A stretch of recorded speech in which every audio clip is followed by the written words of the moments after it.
दुष्काळानं प्रत्येक पिकाचा शेतकरी हैराण झालेला असतानाच नैसर्गिक शेती करणाऱ्या शेतकऱ्यांना मात्र दिलासा मिळत असल्याचं अनेकदा दिसून आलंय।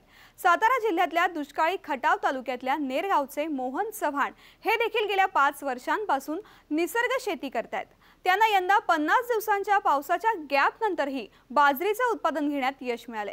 पाऊस न आल्यानं बाजरीच्या शेतात बळी पडल्या होत्या, पण जीवामृताच्या भरवशावर अगदी जेमतेम खर्चावर बाजरीचं पीक यशस्वीपणे घेण्यात चव्हाण यांना यश आलंय। जीवामृतवरच सगळं आहे।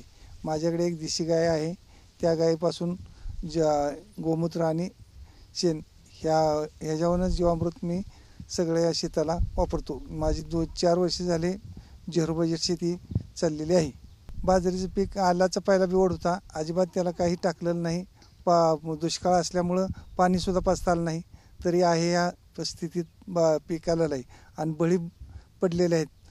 बाजरीच्या पिकाला बेगा पडलेल्या आहेत। 30 जूनला आम्ही धाडस करून या क्षेत्रात बाजरीचं पीक घेतलं। घेतल्यानंतर येतंय का नाही ही शंकाच होती आम्हाला, परंतु पीक चांगले यायला लागलं। परत पाणी देऊ म्हटलं एखादं तर तेही आम्हाला उपलब्ध झालेलं नाही।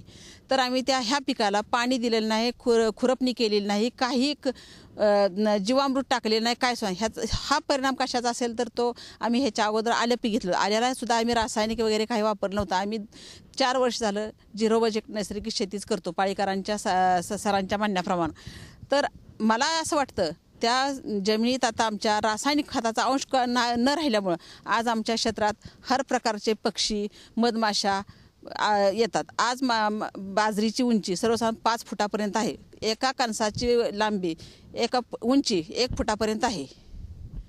तर मला असं वाटतं आपण न खर्च करता फक्त आपली जमीन सक्षम झाली, जमीन पैलवान झाली, त्याचा हा परिणाम असला पाहिजे।